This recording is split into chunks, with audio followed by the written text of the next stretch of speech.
os poderes do espírito da internet, que nos aproximam de diferentes locais, em diferentes fusos horários, em torno dessa mensagem do Cristo, para que a gente possa fazer isso de uma maneira muito fraterna. Eu quero falar um pouquinho, mas depois quero abrir para a gente poder conversar, responder algumas perguntas. Eu acho que esse momento de interação sempre ele é importante para que a gente possa endereçar questões, às vezes, mais pontuais e pessoais, tá? E da temática do alto amor, eu gostaria de começar lembrando os ensinos do Cristo. Porque Jesus, ele, ao ser questionado sobre o que representaria seguir a lei, o que representaria estabelecer essa proposta de conexão com a mensagem do Criador, ele devolve para o doutor da lei que o interroga a seguinte pergunta: o que está escrito na lei, como você o lê? Porque uma coisa é o que está escrito, outra coisa é como a gente interpreta. E o doutor da lei, ele faz uma citação muito importante, que diz assim: amarás o Senhor teu Deus de todo o teu coração, de toda a tua alma, de todo o teu poder. Ele acrescenta de todo o teu entendimento, e ao próximo como a si mesmo. E é interessante essa fala, porque nós temos aí duas dimensões do amor. A dimensão do amor a Deus e a dimensão do amor ao próximo, que estão lá na primeira revelação. Se a gente pegar Deuteronômio 6:5 e Levítico 19:18, nós temos esse resumo que o doutor da lei fez. Isso não é uma inovação do Cristo. Não é o que Jesus trouxe de novo. Isso já estava previsto na lei mosaica. Só que quando a gente pensa nesse amor, nem sempre a gente atenta para um detalhe. A lei diz o seguinte: amarás o teu próximo como a ti mesmo. Ou seja, para que eu possa amar o outro, eu preciso, em primeiro lugar, me amar. Esse movimento é um movimento fundamental, porque é impossível amar o outro mais do que a gente se ama. É impossível respeitar o outro mais do que nós nos respeitamos. Às vezes a gente até pode pensar assim, que a gente ama o outro mais do que a nossa própria vida, mas nós precisamos tomar cuidado com essa abordagem. Porque nós não podemos amar alguém mais do que a gente se ama. Apesar de muitas vezes as nossas relações afetivas serem relações muito fortes, e eu vou aprofundar um pouquinho nisso daqui a pouco, se a gente não é capaz de se amar, o nosso amor em relação ao próximo, ele não se converte num amor produtivo, num amor efetivo, num amor que conecta, que traz alegria. Porque como é que a gente vai amar alguém se a gente não se cuidar, se a gente não se respeitar, se a gente não se valorizar? Quando a gente está, por exemplo, numa situação de luto, e eu posso trazer aqui, já que a gente está num clima que eu me permito aqui tratar com mais intimidade, né? Minha mãe desencarnou o ano passado. Hoje é o aniversário da minha mãe. Hoje minha mãe faz aniversário dia 26 de outubro. Então hoje eu estava me lembrando da minha mãezinha que está no plano espiritual. E a gente sente a saudade, a gente sente a tristeza, né? Agora, a melhor forma da gente valorizar esse sentimento é honrar a memória daqueles que partiram com a nossa própria existência. Então, cada dia que eu posso me dedicar a uma palestra, né, na doutrina, no evangelho, que a minha mãe me trouxe, cada dia que eu posso utilizar algo, né, em favor do semelhante, que eu me cuido, que eu leio, que eu aprendo, que eu compartilho, que eu vivo com intensidade, é uma forma de eu honrar esse afeto. Então, quando a gente pensa no amor, o amor tem um caminho, ele tem um desenvolvimento. E eu vou me valer aqui de uma cultura que soube expressar isso de uma maneira muito clara e que às vezes a gente não tem essa noção quando a gente olha para o amor no português, na língua, na cultura portuguesa? Porque às vezes a gente fala de amor e parece tudo a mesma coisa, né? Ah, eu amo, eu amo, eu amo, mas é diferente quando você fala eu amo meu trabalho, eu amo meu filho, eu amo meus pais, eu amo a macarronada da minha avó. São dimensões diferentes do amor. A primeira dimensão do amor, ela é do alto amor. Para que depois desse alto amor a gente consiga avançar. E os gregos, eles tinham palavras diferentes para expressar esses níveis do amor. Os gregos expressavam um primeiro nível do amor eros, que era o amor do contato entre dois seres humanos, o amor filia, dos amigos, e o amor ágape, que é o que Paulo de Tarso utiliza na sua carta aos Coríntios, no capítulo 13 da primeira carta aos Coríntios, quando ele diz assim: ainda que eu falasse a língua dos homens e dos anjos, se eu não tivesse, algumas traduções trazem amor, outras caridade, mas lá no grego está ágape, é essa expressão mais elevada, isso de nada me valeria. Então, no alicerce desse amor mais elevado está o autocuidado, a autovalorização. E quando a gente pensa nesse autocuidado, nessa autovalorização, a gente deve se lembrar de uma coisa que nem sempre a gente trata, né, da nossa vida com muita clareza, que é tudo que nós temos da nossa existência nos foi dado por amor e por empréstimo. Tudo que nós possuímos nesse mundo foi dado por amor e por empréstimo. O corpo humano que a gente recebeu, um dia a gente vai ter que devolver. Os títulos, a casa, as posses, tudo isso a gente vai ter que devolver. Mas houve um amor infinito que nos concedeu isso para que durante algum tempo nós pudéssemos utilizar essas coisas a bem de nós e do nosso próximo.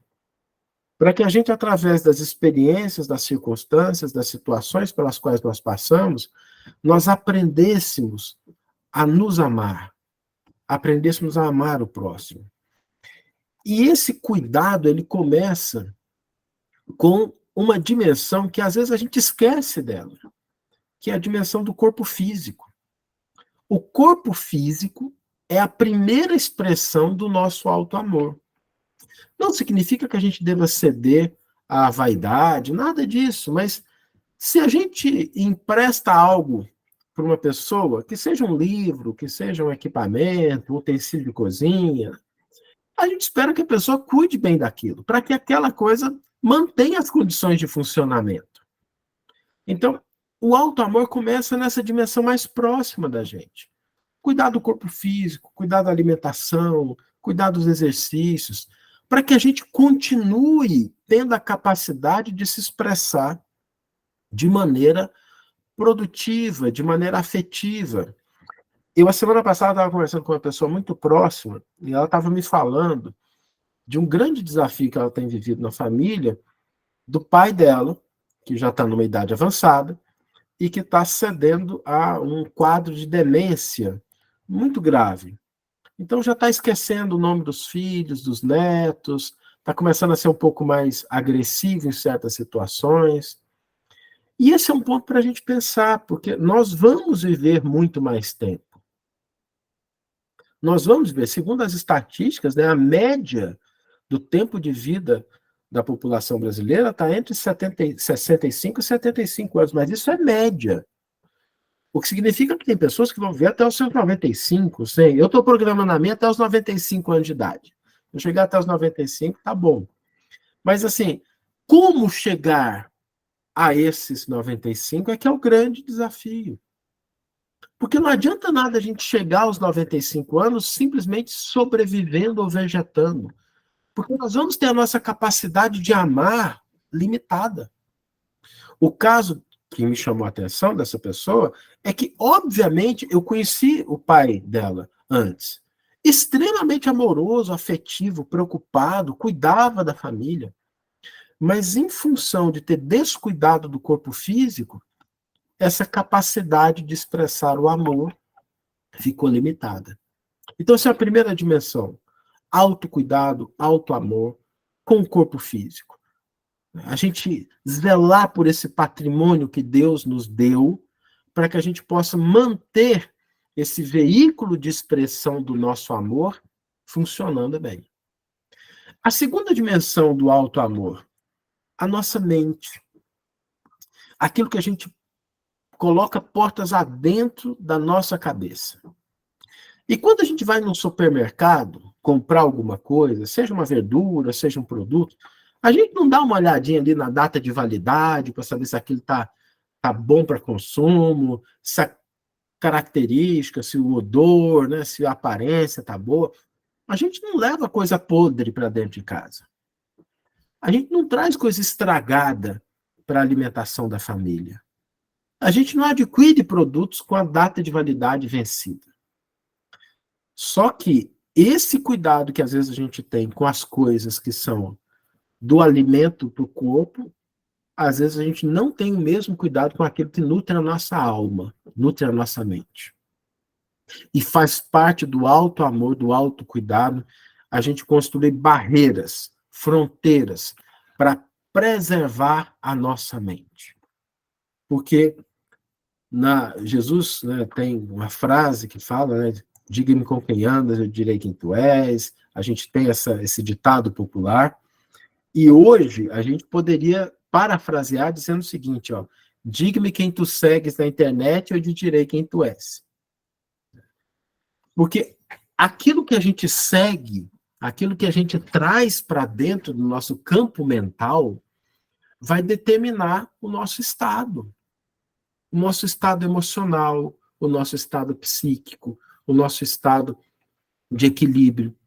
E quando a gente não cuida disso, às vezes a gente é levado para situações de desequilíbrio, situações de irritação, de frustração, de desânimo, não porque a gente seja assim, mas porque a gente está alimentando a nossa mente com esses elementos que vêm de fora.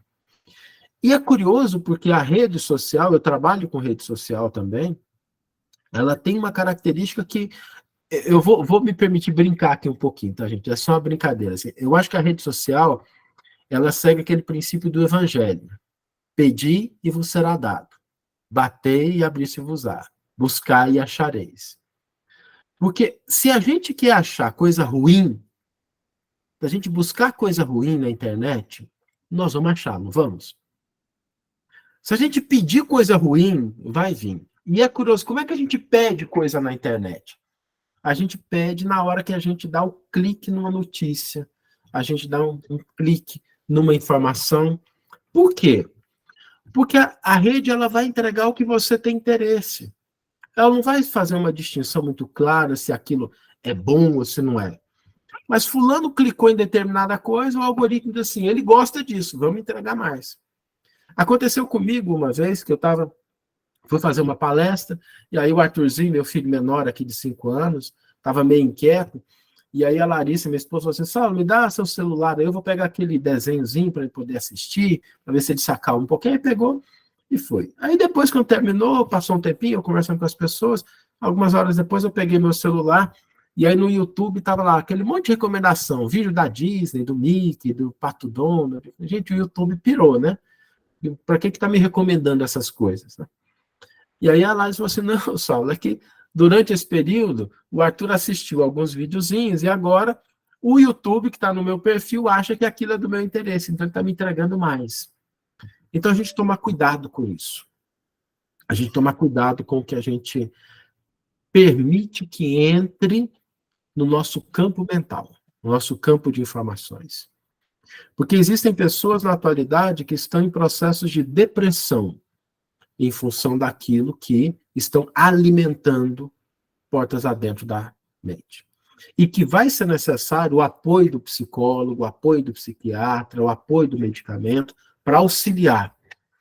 Mas se a pessoa não deixar de alimentar a mente com coisas que não sejam saudáveis, todos esses elementos eles são importantes, mas eles não vão resolver a causa. Então, outra dimensão do alto amor, a segunda dimensão, é de cuidar da nossa mente. A terceira dimensão é a gente cuidar das nossas emoções, daquilo que a gente estabelece como sendo o nosso estado emocional. E quando a gente fala de emoção, existe algo que nós devemos lembrar que as nossas emoções são mecanismos muito antigos. As emoções, como base, elas são mecanismos da nossa evolução durante milhões e milhões de anos. E todas as emoções são para o nosso bem. As emoções não são para o nosso mal. Só que a gente tem que tomar cuidado que emoção não é igual a sentimento. E sentimento não é igual a estado de humor. A emoção é uma resposta muito pontual e rápida a um determinado estímulo. Então, por exemplo, tem uma ameaça. A emoção do medo rapidamente predispõe a gente para responder. Isso dura milésimos de segundo. A emoção da raiva diante de um obstáculo. Todas essas emoções, elas vieram para que a gente pudesse responder de maneira mais rápida e adequada àqueles estímulos do ambiente. Então, se um tigre entrou na sua frente, não dá para você pensar assim, vamos raciocinar, será que o tigre está com fome? Será que ele vai me prejudicar? Será que esse animal, né, realmente representa uma ameaça? Não. O tigre aparecer, você corre. A emoção te dá o medo para você se afastar daquilo. O problema é que o cérebro humano, ele é capaz de criar estímulos que não estão no ambiente. Quem já passou pela situação de lembrar de uma coisa, ver uma notícia e, de repente, mudar o seu estado emocional? Fica com raiva, fica com medo, apreensivo. Aquele estímulo não está no mundo externo. Ele foi criado na nossa cabeça. E isso é uma faculdade importante do ser humano, mas que nós precisamos aprender a utilizar ao nosso favor. Todas as emoções, elas têm um papel positivo na nossa vida. Ah, Saulo, mas até a tristeza? Até a tristeza. A tristeza é uma emoção muito bonita, porque só sente tristeza quem foi capaz de valorizar algo ou alguém.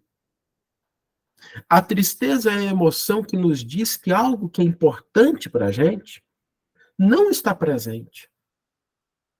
E só é possível sentir tristeza quem foi capaz de amar. Se alguém nunca amou alguém, uma outra pessoa, e aquela outra pessoa está ausente, ela não vai sentir tristeza. Então, a tristeza nos mostra isso. A tristeza é a emoção que nos conta que algo importante para a gente não está presente. Para que a gente possa lidar com isso, para que a gente possa ter contato com a nossa fragilidade, para que a gente possa pedir ajuda, para que a gente possa vivenciar essas situações sem que a gente caia em estados extremos, mas entendendo que a emoção ela sempre tem um endereçamento positivo. O problema é que a emoção ela não é o único componente do sentimento. Para que a gente chegue no sentimento, vem a memória, vem o julgamento, vem o pensamento, que vai intensificando aquela emoção e às vezes leva aí a horas.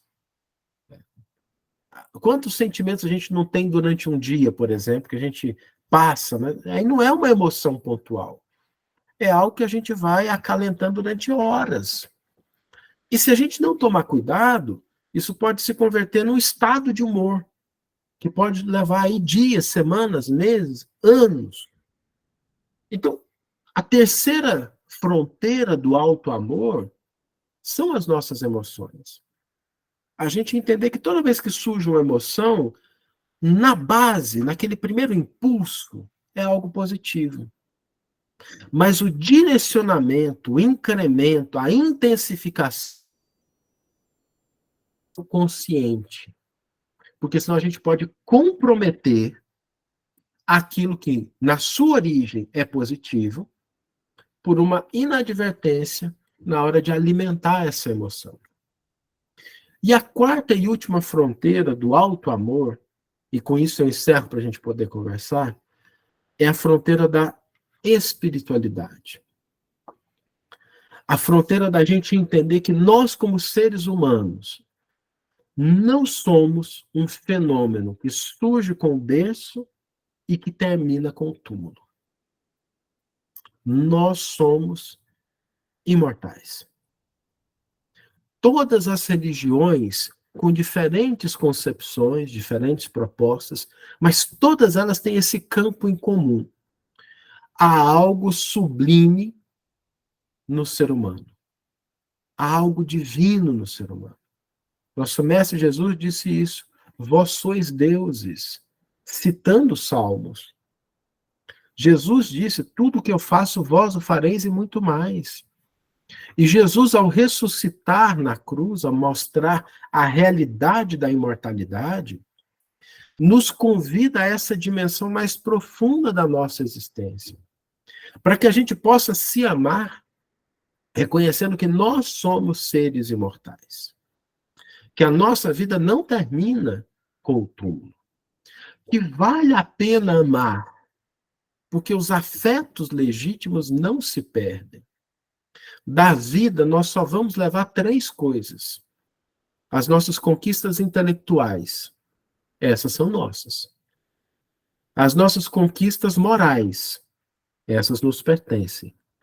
E as relações afetivas que nós construímos, que são tesouros inalienáveis da nossa existência.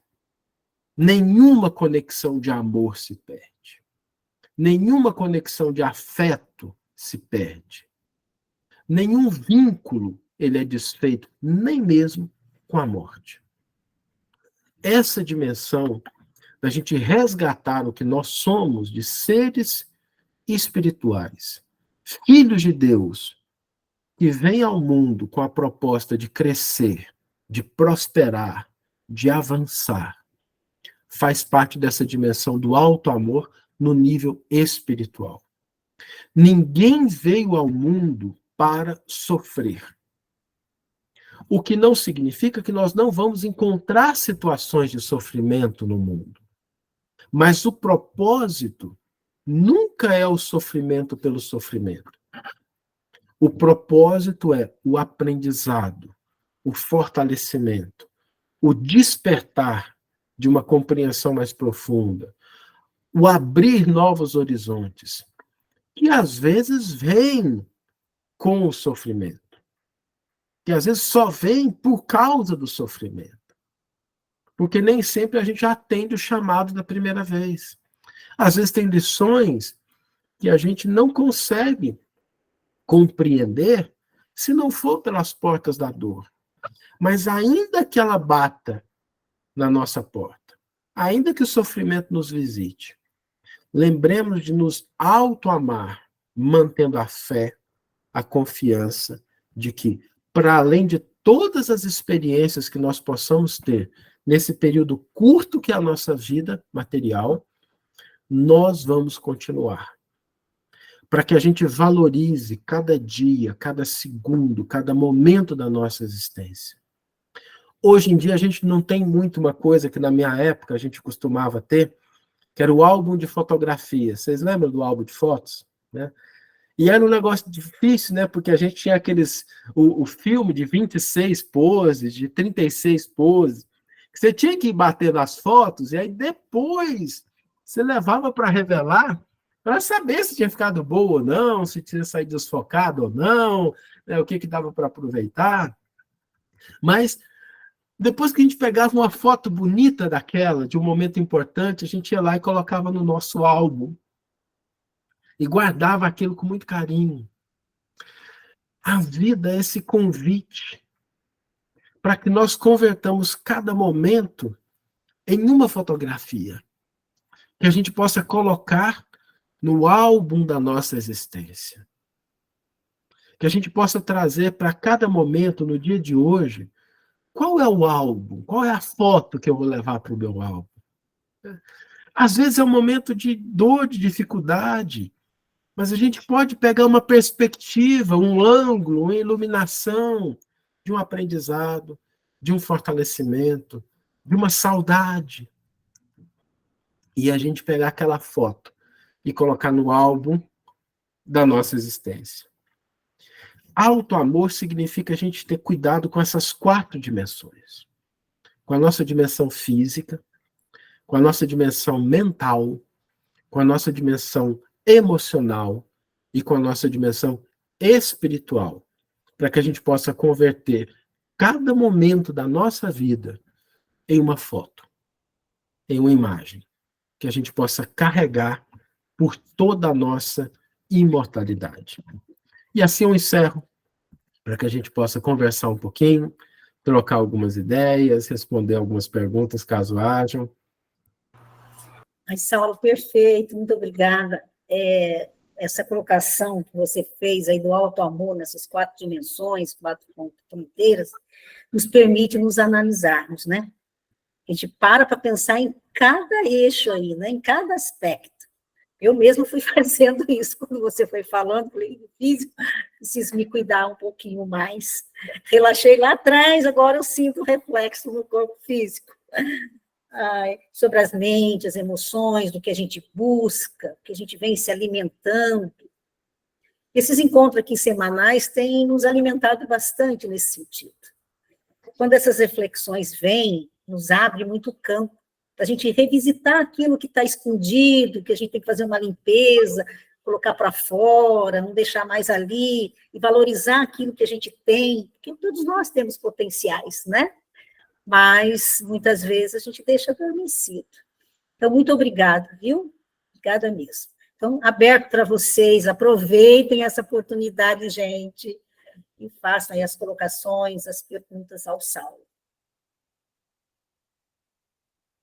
No começo, Saulo, fica um ou outro demora, mas depois fica uma briga aqui, porque todo mundo... Eu já ia perguntar. Vai, Ju, vai, Ju. Eu tive a oportunidade, né, de estar com o Saulo. Foi mágico a vinda dele em Taubaté. Fomos presenteados. Mas, enfim, sem rasgar muita seda, Saulo. Você acha que... Uma perguntinha, assim, que enquanto você falava, eu refletia. Será que talvez a falta de auto-amor dificulta essa nossa conexão com aqueles que amamos e não estão mais presentes na nossa vida? Juliana, excelente pergunta, tá? E eu vou trazer, para aqueles que são espíritas, talvez vai ficar mais claro, mas eu vou tentar trazer de uma forma aqui mais ampla, né? Imaginemos, por exemplo, que a gente tem uma pessoa que a gente gosta muito, e essa pessoa está do lado de lá, né? E a gente espera que essa pessoa esteja bem.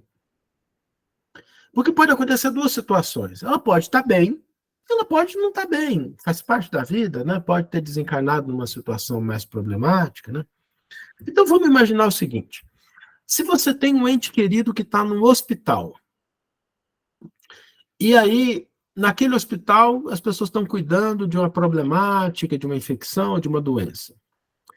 E aí você contrai uma doença também, né?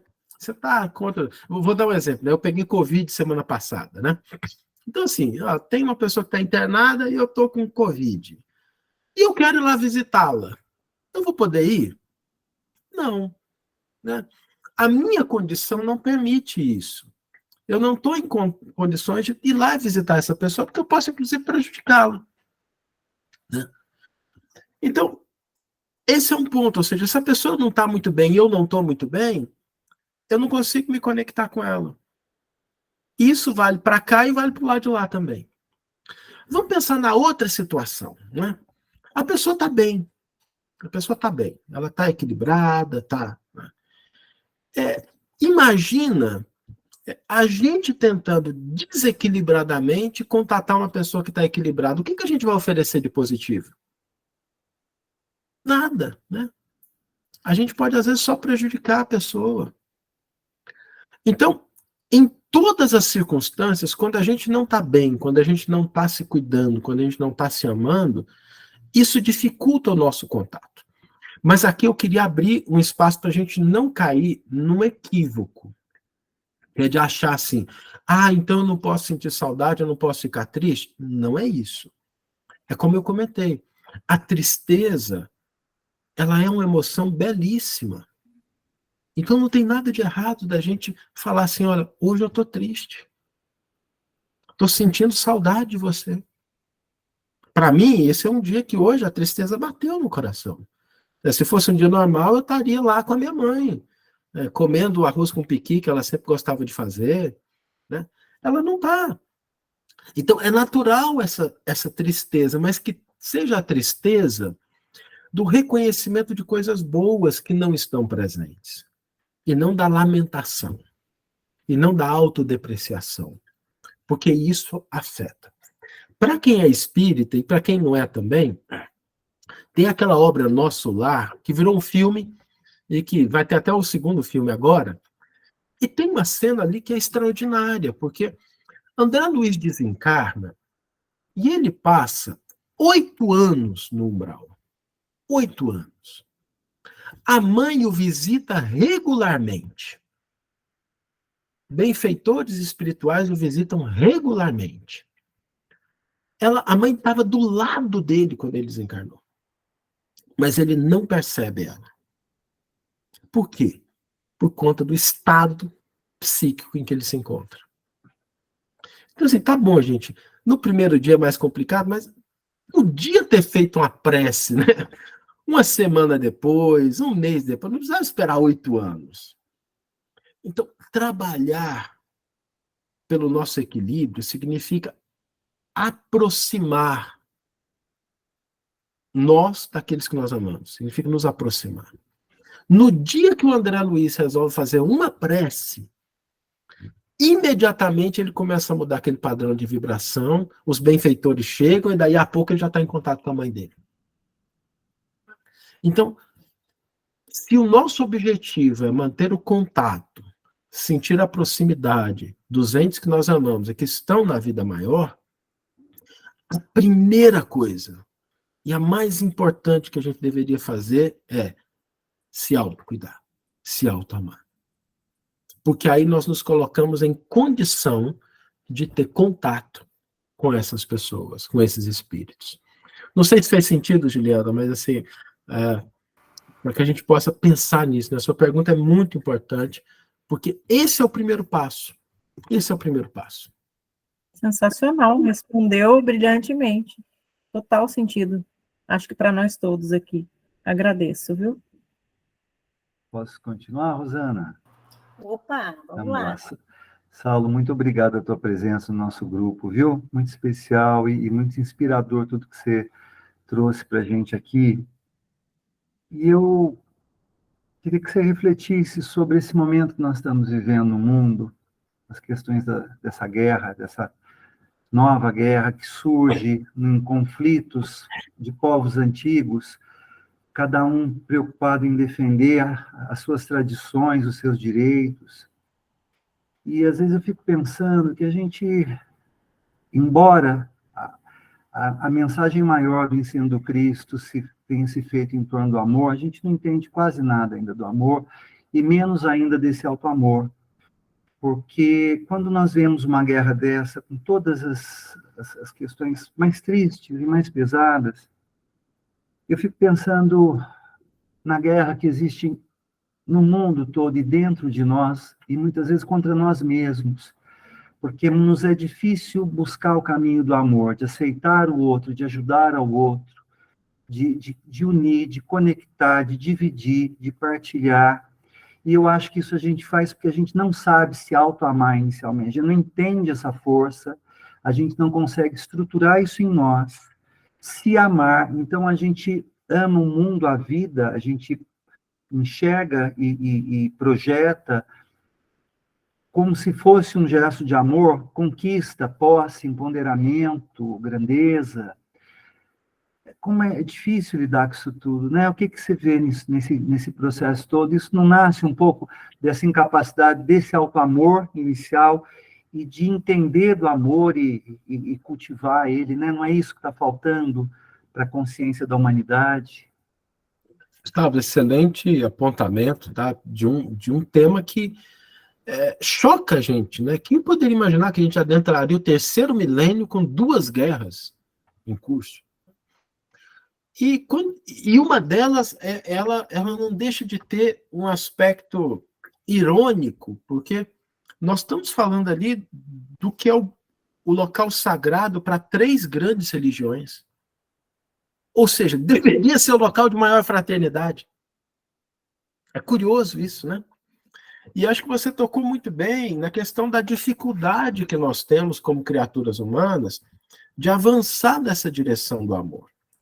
Então, eu diria o seguinte, em primeiro lugar, quando a gente começa a se auto-amar, a gente começa a mudar o nosso padrão de comportamento em relação ao outro. Então, assim, quem se ama não odeia.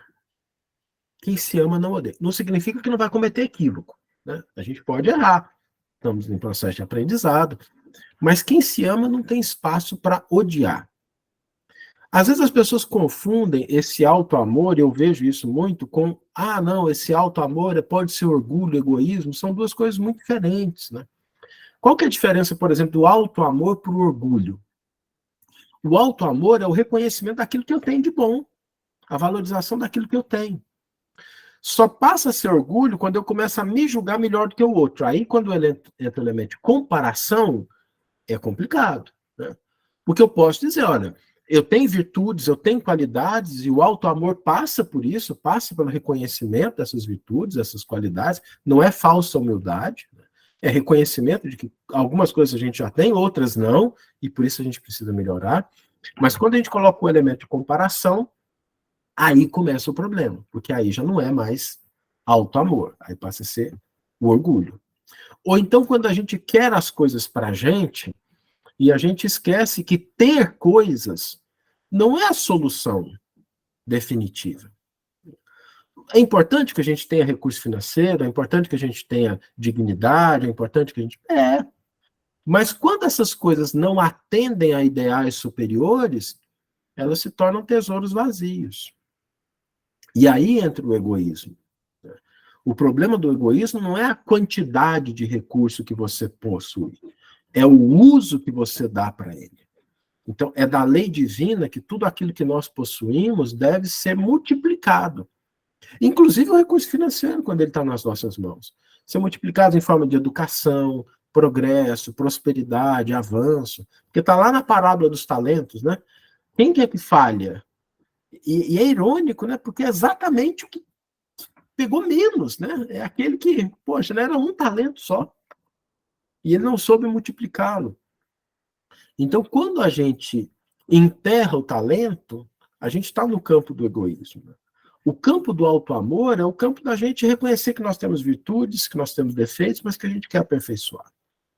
O campo do auto-amor é o campo da gente utilizar as coisas de uma maneira mais madura, mais racional, né? Da gente viver com dignidade, da gente buscar o progresso. Então, sempre que a gente foge desse auto-amor, a gente vai buscando compensações. E às vezes a gente cai no equívoco de confundir aquilo que é o resultado do auto-amor, que é a felicidade, com dois elementos que parecem felicidade, mas não são, que é o prazer e o conforto. A gente pode ter felicidade com prazer, mas não significa que todo prazer é felicidade. A gente pode ter felicidade com conforto, mas não significa que todo conforto é felicidade. A diferença entre felicidade, prazer e conforto é que a felicidade ela não se esgota. A felicidade ela sempre se incrementa. Se você faz uma coisa que te deixa verdadeiramente feliz, e você fizer aquilo mais vezes, você vai ser mais feliz. Agora, se você está no campo do prazer, se você faz uma coisa que te dá prazer e você faz aquilo mais, esgota. Chega uma hora que não dá mais prazer. É o docinho na festa de casamento. O primeiro dá um prazer enorme, o segundo é muito bom, o terceiro, né, já vai, o quarto você não está querendo, né, o quinto, o 10º você não aguenta nem botar aquilo na boca. Então, esse é o prazer. O prazer é que se esgota. O conforto gera tédio. O conforto gera tédio. Se você tem conforto, e esse é um grande problema que a gente tem na juventude hoje. É uma geração que tem muito conforto e que, por isso, às vezes, padece do problema do tédio, da ausência de sentido. Então, quando a gente fala na dimensão do alto amor, nós vamos conectar isso com a felicidade legítima, porque ele é o caminho para a felicidade legítima. E ele leva a um avanço na direção de, se eu me amo, eu começo a amar o outro. Agora, é aí que vem o problema que você colocou, que é muito importante. É que quando a gente começa a conviver com o outro, o negócio é complicado. E aqui eu vou me permitir, né, aqui na sala de estar, tá, gente? O outro é um problema, porque o outro não vota no partido que você vota. O outro não torce para o time que você torce. O outro não tem a religião que você tem. O outro não tem a concepção que você tem da vida. O outro é o outro, é diferente. E às vezes a gente fica buscando a gente no outro. A gente olha aquelas coisas que nos caracterizam, a gente fica buscando esse elemento no outro. Nada de errado com isso, né? Entre os amigos, a amizade. Agora, o outro, no sentido filosófico, é o que é diferente. E aí que entra, na minha visão, a grande, se não a maior, mas uma das principais inovações que o Cristo trouxe. Porque Jesus pediu que nós amássemos os inimigos. E esse negócio é complicado. Porque o amor aos inimigos representa, assim, o nível mais avançado do amor. A gente pensa assim, o alto amor a gente, o amor entre os amigos, o amor entre o próximo e o amor ao inimigo.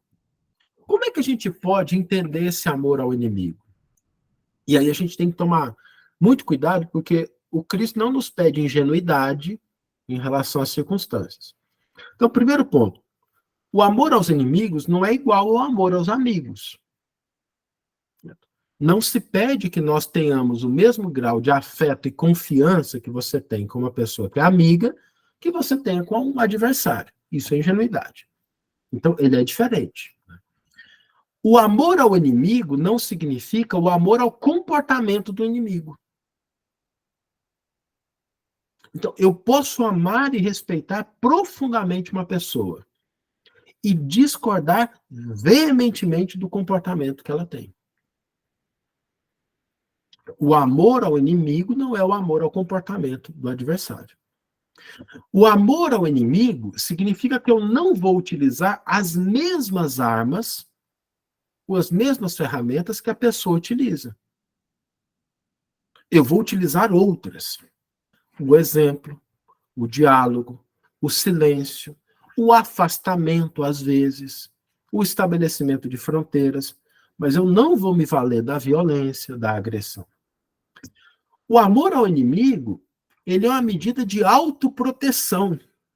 E eu fico impressionado toda vez que eu penso sobre esse conselho do Cristo, porque assim, quando você ama o inimigo, você se autoprotege, é como se fosse tomar uma vacina contra o ódio, contra a mágoa, contra o rancor. E, gente, ódio, mágoa e rancor são venenos que nos afetam. Às vezes a gente cultiva o ódio, cultiva a mágoa, cultiva o rancor, e a outra pessoa nem está ciente do que a gente está sentindo e do veneno que a gente está destilando no nosso próprio corpo. A gente está se prejudicando. Então, amar o inimigo é medida de autopreservação. E, por último, amar os inimigos significa a gente compreender que, do ponto de vista espiritual, muitas doenças da alma, elas não vêm expressas no corpo. A gente pode olhar para uma pessoa que fisiologicamente está sadia, bonita, sarada, né? Mas que traz doenças da alma. E a gente precisa aprender a olhar para as doenças da alma, independente da condição do corpo. Por quê? Porque aí a nossa postura é diferente. Imaginemos, por exemplo, eu sempre gosto de utilizar essa metáfora, que a gente está saindo do supermercado com as sacolas no braço, carregando as coisas, e vem alguém e tromba com a gente, e as coisas caem no chão, tomate esparrama, saco de leite estoura. Qual que é a primeira reação que a gente tem? De raiva.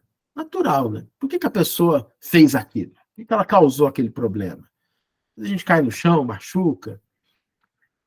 Imaginemos que numa situação dessa, a gente está ali no chão, joelho ralado, as compras espatifadas, tudo perdido. A gente vira para a pessoa e percebe que ela é uma pessoa cega. A pessoa é cega. Ela está ali caída no chão com a bengala e ela é cega. O que isso muda na nossa maneira de interagir, de agir? Olha, eu acho que na maioria das vezes a gente até esqueceria os nossos problemas e a gente ia socorrer a pessoa, não ia? Você está bem? Você machucou? Por quê? Porque a gente percebeu a limitação física.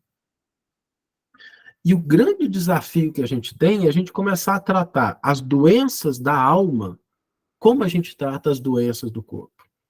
A gente enxergar as doenças do espírito como a gente enxerga as doenças do corpo.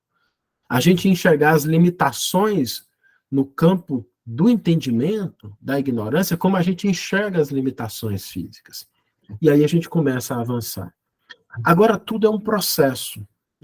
E começa com a gente cuidando da própria casa. Começa a gente se valorizando. E um bom começo para isso é a gente fazer uma análise do que a gente valoriza na vida. E valor aqui, gente, não tem nada com valor moral, tá? O valor é o que eu gosto. O que me faz bem. Olha, eu gosto de ir na praia, eu gosto de ler, eu gosto de ouvir esse tipo de música, eu gosto desse tipo de comida, eu gosto de cozinhar, eu gosto de conversar. A gente resgatar aquilo que a gente valoriza. Porque, infelizmente, a nossa sociedade, ela vai fragilizando a nossa vontade.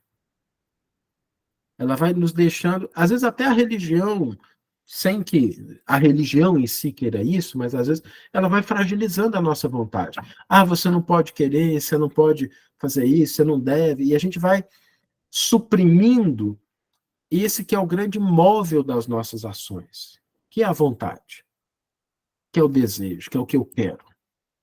Quando a gente faz uma listinha dos nossos valores e a gente começa a buscá-los, a gente vai fortalecendo a nossa vontade, o nosso desejo.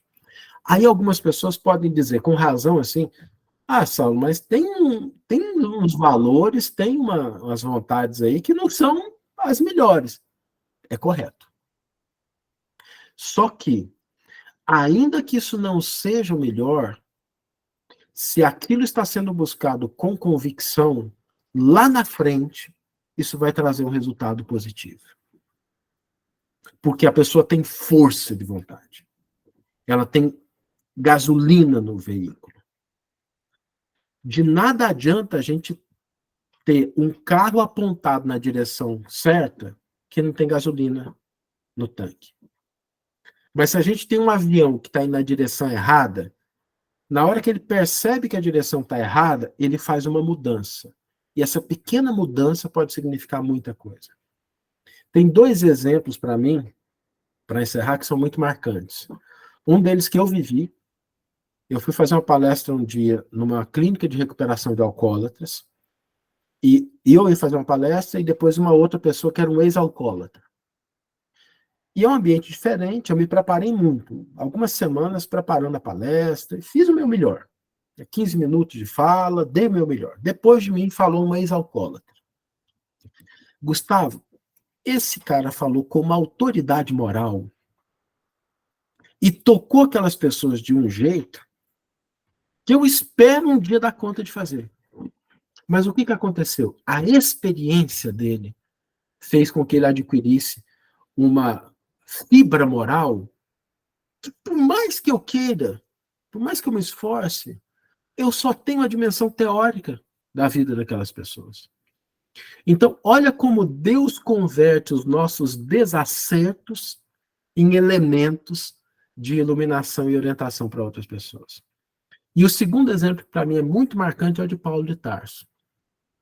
Paulo de Tarso, se a gente pega Paulo de Tarso antes do encontro com Cristo na estrada para Damasco, Paulo de Tarso era vaidoso, orgulhoso, fanático e criminoso.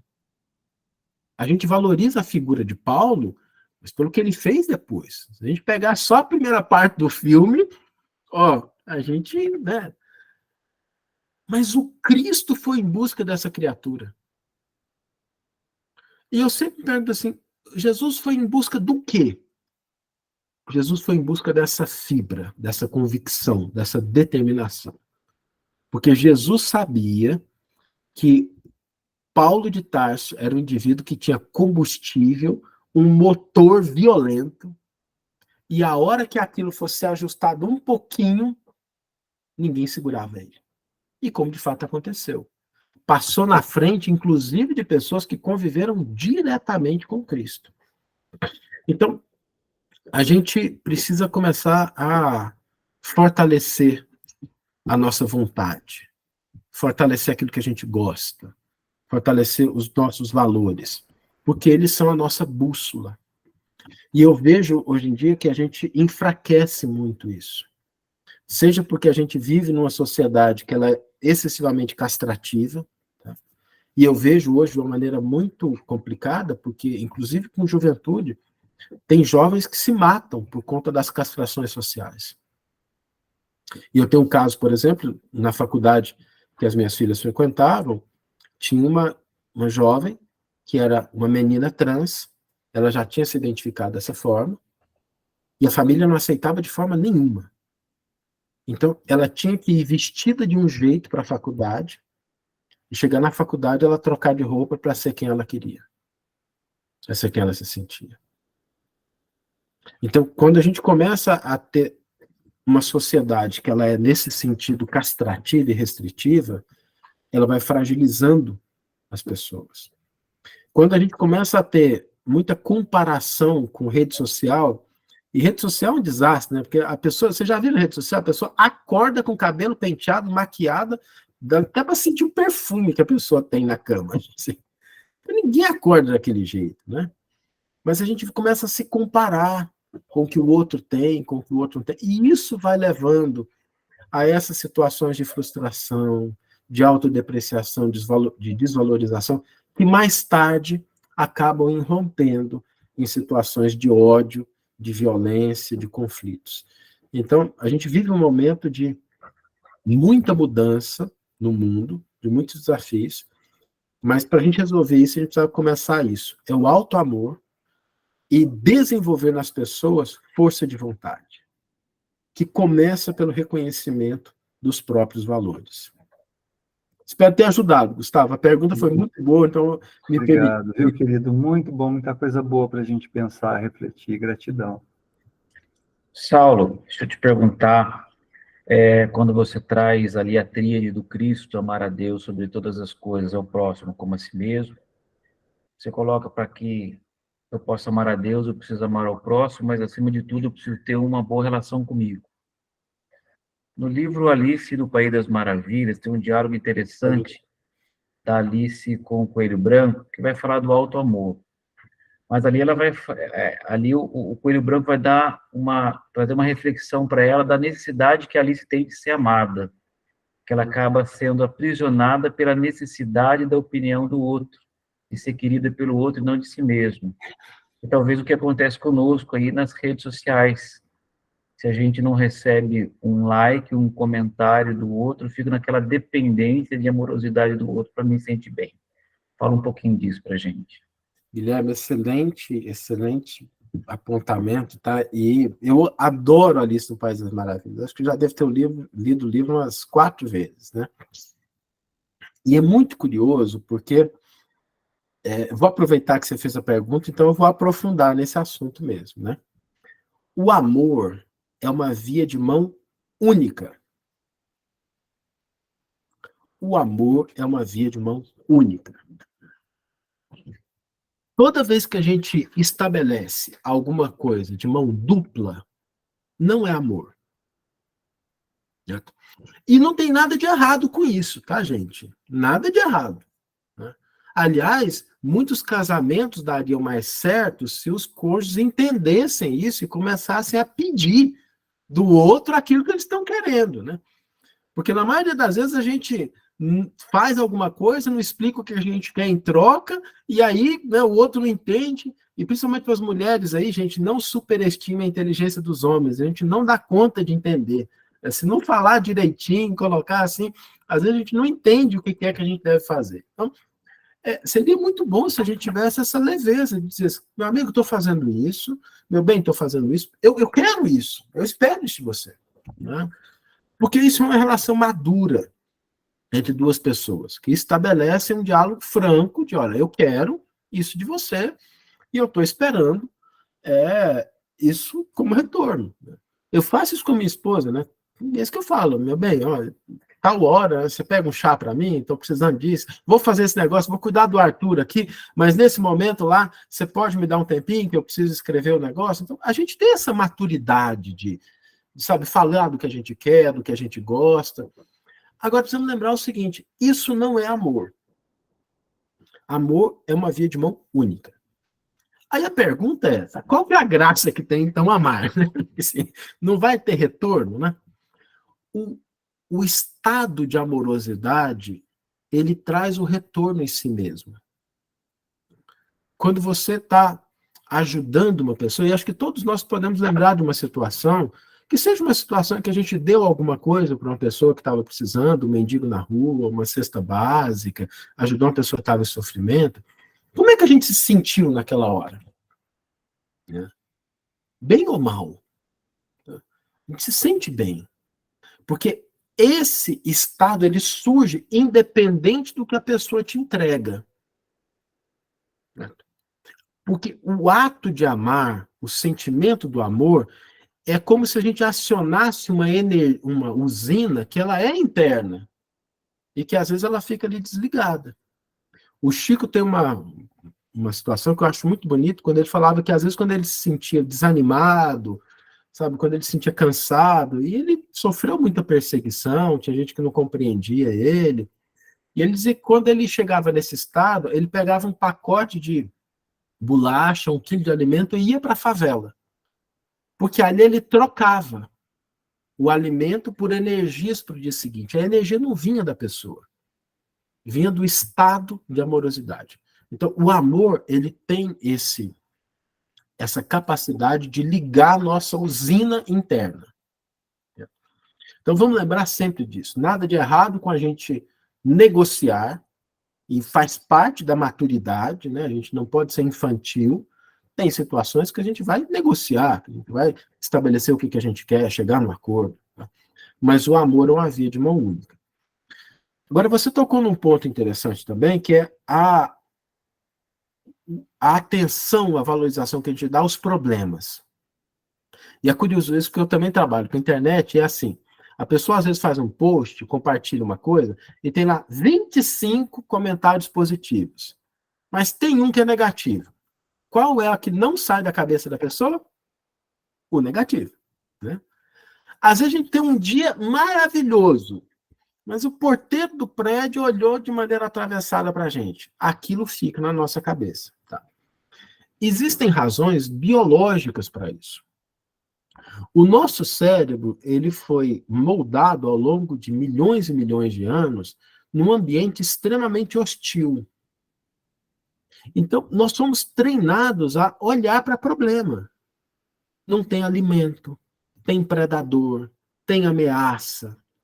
Então, a gente acaba que, nesse processo de evolução, o nosso aparato mental, fisiológico, ele dá mais atenção para o problema por uma razão muito simples. Né? Durante muitos e muitos milênios, a gente teve que lidar com a questão da sobrevivência.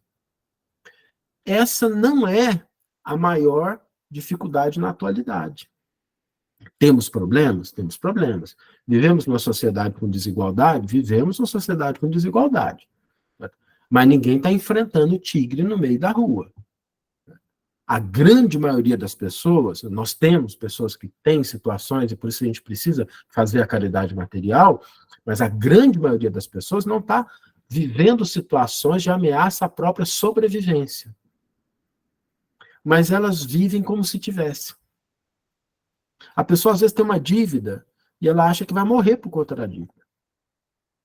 Ela vive como se ela estivesse sendo constantemente ameaçada, ela se confunde com aquele estado. Então, isso tem uma razão biológica. E não adianta a gente lutar contra isso.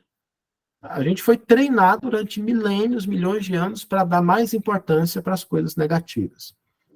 Entendendo isso, o que a gente pode fazer? A gente pode começar a valorizar conscientemente as coisas positivas. E esse processo de valorização das coisas positivas tem que ser feito com força, porque a gente está lutando contra uma tendência natural. Como é que a gente pode fazer isso? Tem uma coisa que eu sempre recomendo para as pessoas, que é o seguinte: chegou no final do dia, faz um journal, registra no seu dia, só que com uma regra. É proibido colocar qualquer coisa ruim. Porque às vezes quando a gente vai fazer o nosso dia, eu trabalhei com uma jovem uma vez, que ela fala assim: ai meu Deus, chega no final do dia, eu lembro de tantas coisas que eu não consegui fazer.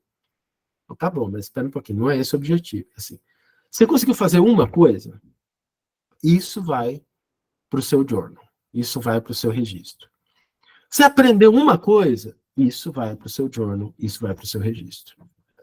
A gente não se permitir terminar o dia sem que a gente possa lembrar de algo positivo que nós fizemos, de algo pelo qual a gente possa sentir gratidão.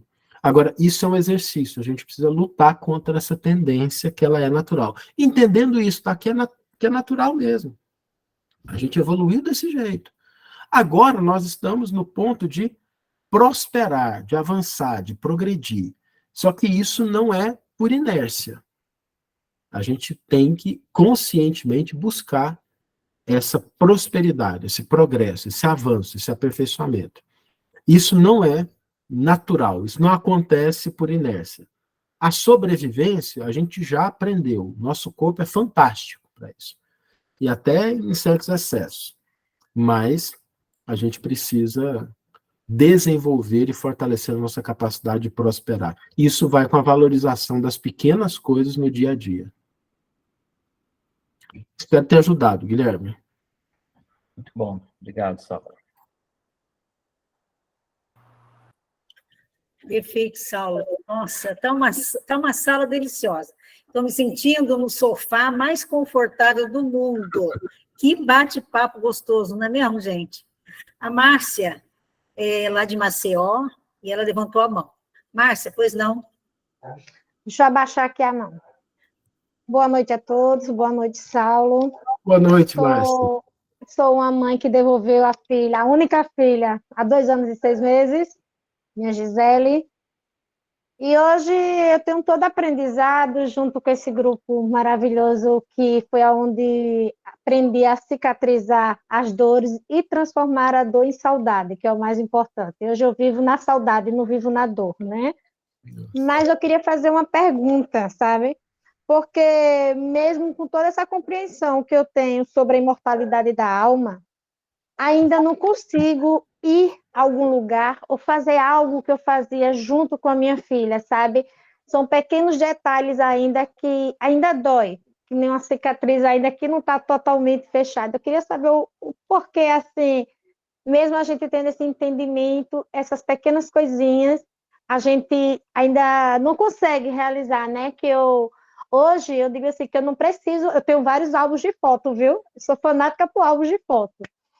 Mas hoje eu guardo na minha lembrança as melhores fotos, que é onde, quando eu estou triste, ela é ativada no meu cérebro e, através delas, eu consigo matar a saudade. E é um tesouro que ninguém rouba de mim, que são minhas lembranças. Eu queria saber mais um pouquinho dessa dor que ainda machuca. Márcia, em primeiro lugar, meus sentimentos, tá? Essa é uma dor que ela não cicatriza definitivamente, tá? A perda de uma pessoa amada, ela não é superada, como as pessoas falam. Isso é ingenuidade. Tá? A gente passa a ser alguém que vive com aquele quarto vazio dentro da gente. A gente continua vivendo. Porque superar significa a gente negar o amor, negar as experiências que a gente teve, e não é isso que a vida nos pede. Tá? Você tocou num ponto importante, que é a questão do conhecimento. E, às vezes, a gente superestima o papel do conhecimento. A gente acha que porque a gente sabe, a gente não sente. E só para vocês terem uma ideia, assim, de um ponto de vista biológico, o nosso cérebro, a parte do neocórtex do nosso cérebro, que tem relação com o nosso pensamento, com o nosso raciocínio, ela, do ponto de vista biológico, ela é tão recente que é como se fosse assim, a gente pegar toda a nossa história evolutiva e comprimisse em 1 ano, A gente passou 1 ano aprendendo a lidar com emoções. O nosso raciocínio ele foi criado no dia 31 de dezembro, às 23h53. Tem só 7 minutos. Então, assim, o raciocínio ele é muito novo, a gente não pode superestimar isso. Não é porque a gente sabe, porque a gente leu, que a gente vai mudar aquilo que a gente sente. Tá? E a gente precisa falar a linguagem do sentimento quando a gente estiver lidando com experiências, e não a linguagem da razão. Uma coisa que a gente às vezes confunde é que, assim, porque eu sei da imortalidade, então eu vou lidar com todas as situações de uma maneira diferente. Não vai. Porque é o cérebro intelectual. E ele é importante, ele tem seu papel. Mas é como a gente pensar assim, imagina que um aluno de medicina, ele entra na faculdade, ele faz o primeiro semestre de anatomia. Ele já é capaz de fazer uma cirurgia sozinho? Não é. Ele vai ter que estudar outras coisas, ele vai ter que ver alguém fazendo, ele vai ter que fazer sob supervisão para depois. E por isso, esse grupo que você está, para você e para todas as pessoas, é fundamental, porque isso aqui significa o compartilhamento de experiências. Isso aqui não é... A dimensão do benefício aqui vai muito além do racional. Porque quando você vê outras pessoas passando pelas situações que você passou, trazendo o seu depoimento, com as experiências, isso vai tocando nessa dimensão emocional, vai dando essa maturidade. Então, em primeiro lugar, se tranquilize com relação a isso, tá? Não é porque a gente sabe que a gente vai deixar de sentir. Segundo ponto, é preciso esse autorrespeito. Se a gente não dá conta de fazer as coisas que nós fazíamos com os nossos entes queridos que estão na espiritualidade, a gente passa a fazer coisas por essas pessoas. Então, a gente não pode ficar cutucando uma ferida que está aberta. A gente não pode ficar mexendo em algo que ainda não cicatrizou. A gente pode fazer outras coisas. Então, por exemplo, né, eu não vou naquele lugar que eu ia com a minha mãe, mas eu posso, em outro lugar, fazer uma ação por ela, em respeito a ela, em homenagem a ela. E aí eu vou aproximando a memória, o afeto, daquilo que eu estou fazendo. Quem sabe um dia eu até dê conta de fazer as coisas com, né, que eu fazia com ela. Mas enquanto eu não der conta de fazer com, que eu faça por outras coisas por elas. Né? Então eu vou fazer alguma coisa porque eu vou honrar a minha mãe com isso. Você vai fazer alguma coisa porque você vai honrar a sua filha por isso. Outra coisa. Tá? E se respeita. Cada um tem seu limite, tem seu ponto. E muitas razões de sofrimento desnecessário é porque a gente não respeita os próprios limites. Às vezes pode ser uma coisa fácil para outra pessoa fazer. Ótimo. Para mim não é. Então eu vou respeitar o meu limite, porque eu tenho que cuidar de mim. Ninguém vai ser louvado porque pulou do precipício achando que dava conta de voar. Né? A gente não tem asa. Então chegou na borda do precipício, volta. Né? Dá a meia volta, aqui não vai. A gente vai chegar em situações em que a gente vai olhar e falar assim, gente, aqui se eu me envolver nisso, né, eu vou ficar deprimido, vou ficar triste. Eu tenho um caso, compartilhando um caso pessoal, né? Eu tenho um tio que desencarnou quando eu tinha mais ou menos 19 anos, ele tinha 20 anos. Então a gente cresceu como irmãos. Ele era um irmão que eu só tenho um irmão, mas meu irmão é 4 anos mais novo do que eu. Então eu cresci junto com o Humberto, que é esse outro tio. E o Humberto desencarnou num acidente. E foi um acidente assim, ninguém imaginava, de uma hora para outra, ele desencarnou. Para mim foi um baque muito grande. Durante muito tempo, eu não conseguia ir na mocidade que a gente frequentava junto, o local que a gente ia junto. E aí eu comecei a fazer algumas visitas para pessoas próximas, ia. Depois de um certo tempo, eu consegui ir na mocidade, resgatei, a gente tocava violão lembrando dele, mas a gente precisa se respeitar, tá? Então, o processo de fisioterapia não é você forçar o músculo até ele machucar. É você ir respeitando o processo de cicatrização. Sentiu que está doendo muito? Volta. sem nenhum problema, tá? Não traz essa culpa de achar, mas eu sei por que eu sinto. É porque a sua parte emocional, que tem milhões de anos, está virando para a sua parte racional, que tem assim alguns minutinhos e falando assim, eu entendo do que é dor. Eu sei o que é o sentimento. Eu sei o que é saudade, eu sei o que é tristeza. Então, fica você com a sua teoria aí por enquanto, que eu ainda estou lidando com outras coisas. E a gente se respeitar, tá? Então, não se cobre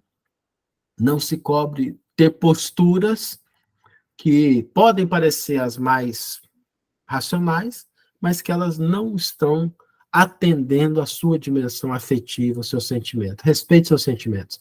Eles são muito mais velhos, eles têm muito mais anos de estrada, eles têm muito mais sabedoria do que, às vezes, o que a gente entende como racionalidade. Saulo, a dona Maria Isabel levantou a mão, ela é uma querida nossa, de São Bento, nasceu em Campos do Jordão, mas mora em São Bento. Eu vou passar a palavra para ela, mas eu já quero adiantar para o grupo que nós ficaríamos aqui mais 3, 4 horas, viu, Saulo? Com certeza. Mas a gente tem que respeitar, né? Por conta de que todo mundo amanhã trabalha. Saulo, né? Com vários trabalhos hoje.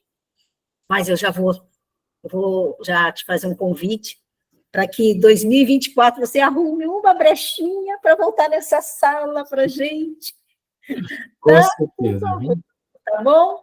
E, então, eu vou passar a voz aí para a dona Maria Isabel, desculpa, e depois a gente vai para o encerramento, tá bom, gente? Tá certo? Então, dona Maria Isabel, o microfone é da senhora. Eu vou falar só um pouquinho. Pode falar à vontade. Guilherme e a Rosana já sabem mais ou menos do meu caso. Eu melhorei muito, mas muito depois que eu estou seguindo esse grupo. Eu tenho meu marido, que nós estamos juntos, aliás, entre namoro e casamento, há 61 anos. E ele está com Alzheimer há 10 anos. Agora ele está numa situação que ele não conversa, ele está vegetando, sabe? E eu tenho muito amor por ele, muito, muito, muito. Então, eu sofri muito antes de conversar com vocês, entrar no grupo, porque me doía muito, muito mesmo. Meu coração vivia sangrando de tanto que eu sofria. Depois que eu entrei no grupo, eu fui entendendo tudo e eu estou bem melhor. Agora, eu não sofro mais com aquela saudade que eu sentia dele, muita saudade eu sinto, mas é muito leve, não é aquela que machuca, que eu queria ele me abraçando, eu queria ele me fazendo carinho, né? E ele não vai poder fazer mais isso para mim, eu sei disso. Então, e eu sofria muito. Agora, eu queria só deixar bem claro que depois que eu comecei a frequentar esse grupo, eu melhorei muito. Eu já aceitei, eu já entreguei ele para Deus, que Deus faça a vontade dele. Porque eu não tenho o que fazer mais. Ele tem saúde porque ele come bem, ele dorme bem, tudo, mas ele está vegetando. Ele não mexe, ele mal mexe com a mão. Então, é um boneco muito magrinho. Então, eu não tenho o que fazer, eu só tenho que deixar nas mãos de Deus para que Deus faça a vontade dele. E eu estou aqui para suportar tudo isso. Com a ajuda de vocês. Maria, eu queria só reforçar isso, né? Obrigado pelo seu exemplo, porque você está vendo um processo que é muito desafiador, que é uma morte lenta, né? Um desprender lento. Tá? E isso é desafiador. E parabéns por duas coisas, por estar reconhecendo a importância do grupo. O grupo tem um papel importante na gente, porque ele fala para a nossa parte emocional, e porque você nunca abandonou seu papel de esposa. Porque uma coisa que eu vejo que muitas pessoas erram, e eu conversei com uma pessoa há 2 meses atrás, e ela estava dizendo assim, agora eu vou ter que virar mãe do meu marido. Não vai. Você vai ser esposa, até o último dia, é esposa. Você não abandonou o seu papel de esposa. Ainda lá, eu sinto na sua fala que você ainda lembra daquela estrela, da razão pela qual você escolheu esse homem, por que vocês viveram esses 71 anos de vida juntos, tá? Você nunca perdeu esse farol, e esse é o antídoto contra as situações de desespero que, às vezes, o Alzheimer traz para aqueles que estão próximos. Tá? Você tem um papel na vida dele, ele tem um papel teve um papel na sua vida. Esse papel, você nunca deixou de ser esposa. E ele vai se lembrar disso quando ele chegar do lado de lá. Vai. E quando eu chegar lá, eu quero encontrar com ele. Com certeza. Bem juntos para continuar essa história bonita. Continuar juntos, Tá, muito obrigada, tá? Boa noite para todos. Ô, Saulo, tá vendo porque esse trabalho é maravilhoso? Enche os nossos corações, nossos olhos, cada uma aqui, cada experiência, a gente aprende tanto, tanto com elas. Nossa, né, Guilherme, né, Gustavo, né, Juliana, né, Vera, né, Ângela? Nossa, a gente recebe tanto delas, tanto. Eu fico até emocionada, já estou começando a ficar emocionada. E, Rosana, olha, eu fico à disposição, tá? O horário do grupo é um horário que facilita um pouco mais, porque dá para a gente conciliar. Eu estou à disposição de vocês para sempre que possível, no que me for possível, estar junto, participando, colaborando com o que tiver ao meu alcance aqui. Parabéns pelo grupo. Isso que vocês fazem aqui, de compartilhar a experiência, de estarem juntos, não tem enciclopédia, não tem teoria, porque cada um de vocês aqui é uma carta viva, é um tratado vivo de experiências, de dificuldades, de superações, e a gente poder ler na experiência do outro aquilo que nos fortalece, não tem preço. De muito, muito respeito mesmo, nossa. Então, nós vamos para a prece, que a gente já está, olha, tem pessoas já enxugando as lágrimas aqui, porque, né, a gente vai sentindo a vibração. Já vou colocar uma música, vou pedir para o Guilherme fazer a nossa prece, por favor, Guilherme.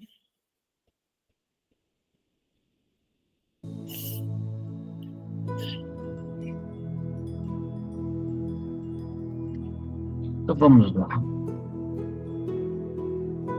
Te agradecer a possibilidade de nós estarmos juntos nessa terapêutica de amor que transcende barreiras do espaço, transcende a barreira entre os mundos físicos e o mundo espiritual.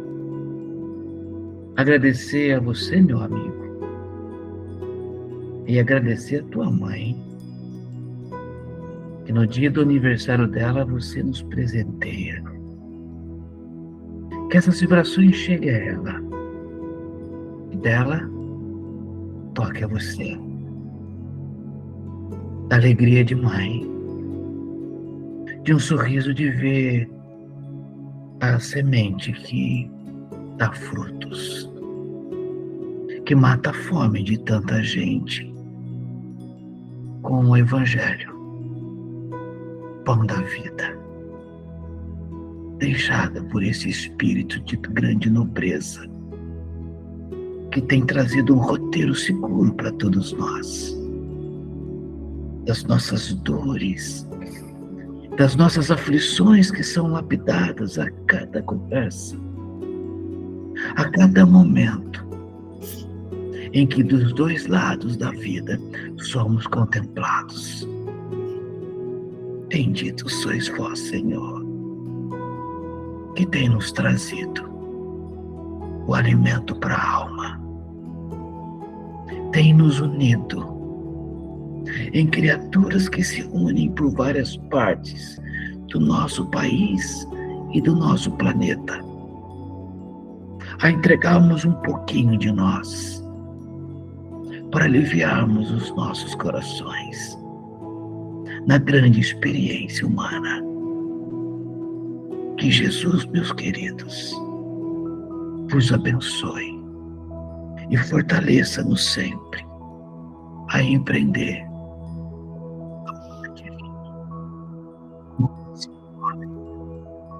Que assim seja. Que assim seja. Que assim seja. Que assim seja. Graças a Deus. Um abraço, gente. Uma boa noite. Abraço.